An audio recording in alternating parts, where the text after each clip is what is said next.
এখানে ইম্পোর্টের অনেক মাল আসে। এখানে আপনারা যদি একটা মদ বিক্রি করেন রিসর্টের ভিতরে, তো আপনার 50 পয়সা। আসসালামু আলাইকুম। আপনারা যারা মালয়েশিয়াতে নতুন যাবেন এবং যারা পুরাতন আছেন, যাদের কোনো অভিজ্ঞতা নেই, যারা কাজ করবেন এবং বেশি টাকা ইনকাম করার জন্যই চিন্তা ভাবনা করতেছেন, তাদের জন্য আজকের ভিডিও। তো আমি আর কথা না বাড়িয়ে মূল প্রসঙ্গে চলে যাচ্ছি। তো আপনারা যারা মালয়েশিয়াতে অভিজ্ঞতা ছাড়া বেশি টাকা ইনকাম করতে চান, তাদের জন্য হচ্ছে রিসর্ট। আপনারা যদি রিসর্টে যান, সেখানে যদি কাজ করেন, তো প্রচুর পরিমাণ বেতন পাবেন। আর এখানে টিপসও আছে।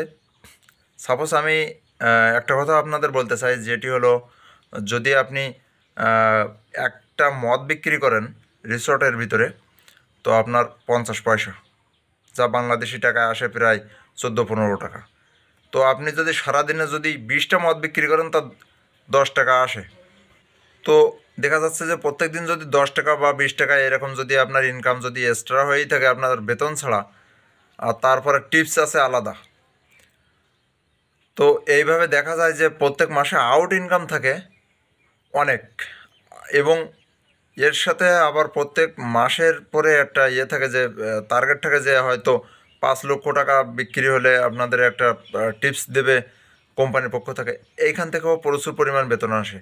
তো আপনারা যারা রিসর্টে কাজ করবেন, তাদের মনে করেন যে মিনিমাম 1 লক্ষ টাকার কাছাকাছি বেতন থাকে সবসময়, এর ওপরে ছাড়া কমে আসবে না। 80 থেকে 1 লক্ষ, এর নিচে কখনো আসবে না। এবং নাম্বার 2-এ যে কাজটির কথা আমি আপনাদের বলবো, সেটি হলো জোরবারুর জোর পোর্টের যে কাজটি আছে। এখানে হচ্ছে জাহাজের কাজ করে বেশিরভাগ। এখানে ইম্পোর্টের অনেক মাল আসে। এখানে আপনারা যদি মাল যদি সবসময় যদি হুকের সাহায্যে টানে বা বিভিন্ন কন্ট্রাক্টে কাজ পাওয়া যায় এখানে ঘন্টা চুক্তিতে, এইখানে যদি আপনারা কাজ করেন, প্রচুর পরিমাণ আপনারা বেতন পাবেন এই জায়গাতে।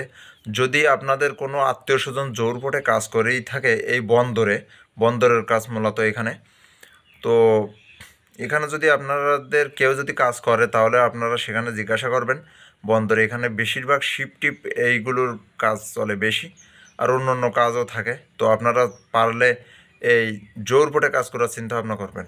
তো আর আমি বেশি কথা বলতে চাচ্ছি না, এখানে আমার ভিডিও শেষ করছি। সবাই সুখে থাকেন, শান্তিতে থাকেন। আল্লাহ হাফেজ।